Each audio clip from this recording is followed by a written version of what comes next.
오늘 은혜 받은 말씀은 시편 23편 1절에서 6절 말씀으로 제가 봉독해 올리겠습니다. 여호와는 나의 목자시니 내게 부족함이 없으리로다. 그가 나를 푸른 풀밭에 누이시며 쉴만한 물가로 인도하시는도다. 내 영혼을 소생시키시고 자기 이름을 위하여 의의 길로 인도하시는도다. 내가 사망의 음침한 골짜기로 다닐지라도 해를 두려워하지 않을 것은 주께서 나와 함께 하심이라. 주의 지팡이와 막대기가 나를 안위하신나이다. 주께서 내 원수의 목전에서 내게 상을 차려 주시고 기름을 내 머리에 부으셨으니 내 잔이 넘치나이다. 내 평생의 선하심과 인자하심이 반드시 나를 따르리니 내가 여호와의 집에 영원히 살리로다. 아멘. 오늘 본문의 말씀은 나는 목자이신 여호와 하나님이시라는 제목으로 은혜를 나누고자 합니다. 구약에서는 목자이신 여호와 하나님, 신약에서는 선한 목자이신 예수님을 말씀을 하십니다.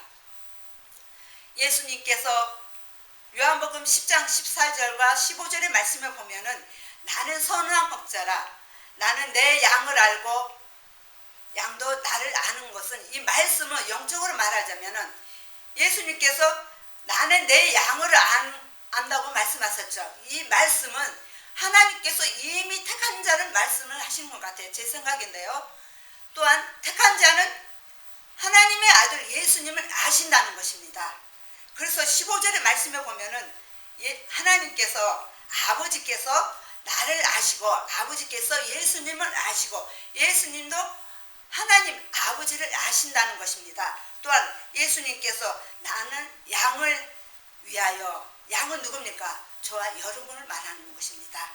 예수님께서 나는 양을 위하여 목숨을 버리노라 이렇게 말씀하셨습니다. 예수님께서 육신으로 오셔서 우리를 죄를 사하여 주시려고 양을, 저와 여러분을 위해 죄 사함을 받으시려고 예수님께서 죽음을 선택하셨죠. 우리는 예수님 십자가를 생각하면서 항상 예수님 말씀으로 순종으로 계명대로 살아간다면 예수님께서 우리 마음에 계신다는 것을 알아야 할 것입니다. 예수님께서 우리를 얼마나 사랑하셨기에 자기 목숨을 버리고 죽음을 택하셨다는 것을 우리는 알아야 할 것입니다. 그러면 1절의 말씀에 보면은 다윗은 목자를, 하나님을 생각하고 또 다윗은 자기 양을 생각한다는 것을 말합니다. 표현을 했다는 것이죠. 그래서 시편 34편의 9절의 말씀에 보면은 너희 성도들아 그를 경외하는 자에게는 부족함이 없도다. 이 말씀은 하나님을 두려워하시면서, 경외라는 것은 하나님을 두려워하면서 떨리면서, 그러나 하나님께서는 얼마나 우리를 사랑하시고 따뜻한 선한 목자이신 것을 알아야 할 것입니다. 우리는 하나님을 경외한다면 하나님께서 더 이상 부족하지 않는다는 것입니다. 그래서 여호와는 나의 목자시니 내게 부족함이 없으리로다. 왜 부족함이 없을까요? 여호와는 나의 주인이시고 나의 하나님이시기 때문에 부족함이 하나도 없다는 것입니다. 또한 10절의 말씀에 보면은 여호와를 찾는 자에게는 부족함이 하나도 없다는 것입니다. 또한 시편 1절 2절의 말씀에 보면은 오직 여호와의 율법을 즐거워하여 항상 말씀을 붙잡고 읽고 공부하며 주야로 묵상한다면 하나님께서 우리에게 부족함이 없이 주신다는 것입니다. 그래서 다윗은 자기를 양을 표현하고 또 하나님을 목자를 표현했다는 것은 참 우리도 그렇게 표현했을까요?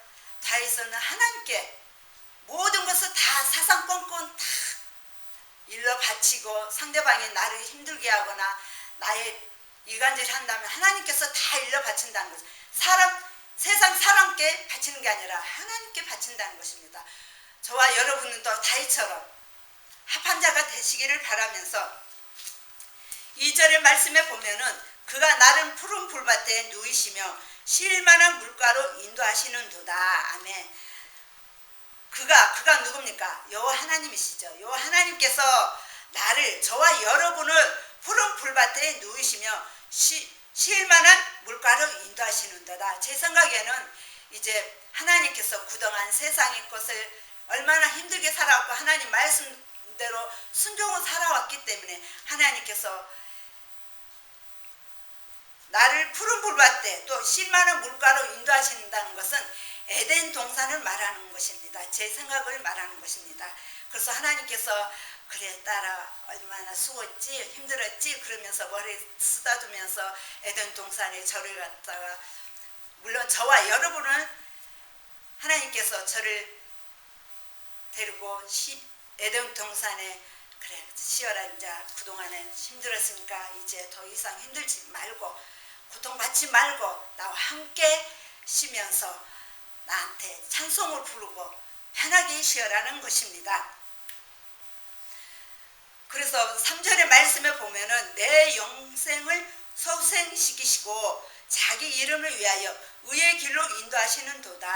아멘. 네, 내 영혼을 소생시킨다는 것은 영적으로 말하자면 내가 영적으로 다 죽어갔다는 것입니다. 그래서 다시 살아났다는 것을 말합니다. 그래서 나에게 다시 새 힘을 주시고 하나님의 이름을 위하여 영광을 나타나기 위하여 의의 길로는 하나님께서 나를 따라와라 아멘하고 따라간다는 것, 그게 바로 순종을 말하는 것입니다. 순종의 길로 인도하신다는 것입니다. 우리는 하나님의 말씀으로 순종을 살아간다면 하나님께서 우리에게 부족함이 없이 다 형통하게 주신다는 것입니다. 4절의 말씀에 보면은 내가 사망의 음침한 골짜기로 다닐지라도 해를 두려워하지 않을 것은 주께서 나와 함께 하심이라.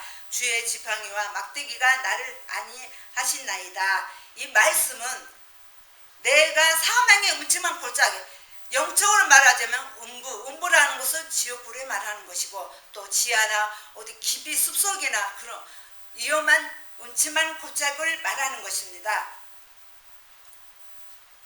또 해를 말하는 것은 하늘의 달빛, 해, 그게 아니라 나를 두려워하는 것은 해를 두려워한다는 것을 말하는 것입니다.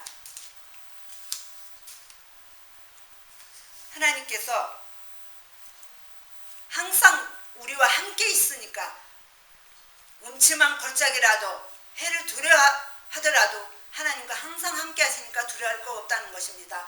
이사야 41장 10절의 말씀에 앞에 말씀에 보면은 두려워하지 말라 내가 너와 함께 함이라 이렇게 말씀하셨습니다. 하나님과 함께 하시는데 왜 두려울 게 뭐가 있습니까? 하나도 두려워할 것이 없을 것입니다. 그래서 마태복음 28장 20절의 말씀에도 예수님께서 말씀하시죠. 볼지어다 내가 세상에 끝날 때까지 내가 너와 항상 함께 있으리라. 항상 함께 있으니까 왜 두려울 게 뭐가 있습니까? 하나도 없다는 것입니다. 그래서 지팡이와 지팡이는 벌써 들을 때는 참 부드럽게 들리죠. 막대기는 좀 강하게 들리죠. 지팡이는 예수님께서 양이 눈을 잘 보지는 않아요. 그래서 가다가 꼬랑치에 빠지고 또 넘어지고 다른 길로 가죠. 그래서 예수님께서 왼손은 지팡이고 오른손으로 막대기, 오른손으로 올바른 길로 잘 인도하신다는 것입니다. 또 목자가 또 양을 잘 인도하는 그 막대기를 표현을 합니다. 또한 지팡이는 저 멀리에서 호랑이나 이리가 나타날 때는 그 막대기로 예수님께서 물리치신다는 것입니다. 영적으로 말하자면은 막대기는 심판대를 말합니다. 잠언 26장 3절의 말씀에 보면은 미련한 자에게 등에는 막대기니라. 미련한 자에게는 막대기라고, 등에 막대기라고 말씀하십니다. 그래서 우리는 그 막대기가 어떤 막대기인 줄을 영적으로 깨달아야 할 것입니다. 막대기는 미련한 자에게 등에는 막대기. 막대기라고 말씀하시는 것입니다. 또한 하나님의 도구이기도 합니다. 심판 때 도구를 말하는 것이고, 또한 이사야 10장 5절의 말씀에 내 진노의 막대기요 그 손의 몽둥이는 내 분노라고 말씀하셨습니다. 막대기는 심판 때를 말하는 것입니다. 그것을 알아야 할 것입니다. 또한 막대기는 사자나 곰이나 악한 짐승이 나타날 때 때려잡고 쫓아보려는 그 역할을 한다는 것입니다. 또한 5절의 말씀에 보면은 주께서 내 원수의 목전에서 내게 상을 차려주시고 기름을 내 머리에 부으셨으니 내 잔이 넘치나이다. 아멘. 네. 우리 하나님께서 내 원수의 목전에서, 목전이라고 해서 바로 눈앞에 목전이라고 말합니다. 또한 내게 상을 차려주는 것은 뭐 공부 잘했다고 달리기 선수 1등 했다고 해서 그 상이 아니라 밥상을 말하는 것입니다. 영적으로 말하는 것입니다. 그래서 사도행전 10절에 38절의 말씀에 보면은 하나님이 나사렛 예수에게 성령과 능력과 기름 붓듯 하셨음에 그가 두루 다니시며 선한 일을 행하시고 마귀에게 눌린 모든 사람을 고치셨으니 이는 하나님이 함께 하셨습니다. 아멘. 네. 우리 예수님께서도 성령 세례를 받으시고 충만 받아서 모든 능력을 다 하셨다는 것입니다. 눌린 자를 귀신에 눌린 자를 다 고쳐주시고 또 병자들 또 죽은 자를 다 살리셨다는 것입니다. 이 말씀처럼 기름을 내 머리에 부으셨으니 능력을 주셨다는 것입니다. 우리에게 능력을 주셨다는 것을 알아야 할 것입니다. 그래서 에베소서 3장 20절의 말씀에 보면은 우리 가운데서 역사하시는 능력대로 우리가 구하거나 생각하는 모든 것을 더 넘치게 능히 하실 이에게 성령님께서 우리에게 능력을 주셨기 때문에 우리가 그 사탄 마귀 눈앞에 하나님께서 밥상을 차려주시고 기름 부어 주셨다는 것입니다. 또한 빌립보서 4장 13절의 말씀에 보면은 내게 능력 주시는 자 내 안에서 내가 모든 것을 할 수 있다는 것입니다. 그 사탄 마귀 앞에서 모든 것을 할 수 있다는 것을 성령께서 우리에게 능력을 주셨기 때문에 그렇게 할 수 있다는 것을 말합니다. 그래서 예수님께서도 육신으로 오셔서 세례를 받으시고 하나님께 성령과 능력의 기름을 받으셨다는 것을 말씀하십니다. 예수님께서 인간으로 오셔서 능력을 받아서 하나님의 능력, 성령님의 능력을 받아서 모든 자들을 다 성령 힘입어 다 모든 것을 하셨다는 것을 말합니다. 그래서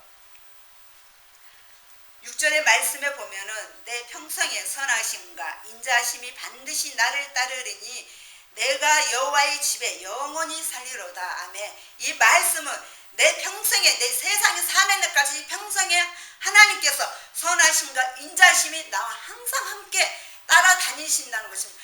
예를 들어서 사탄 마귀가 그 마음속에 들어와서 잘못 생각 못된 것을 다 하나님께서 따라다니면서 못하게 하고 선하심으로 나를 인도하신다는 것입니다.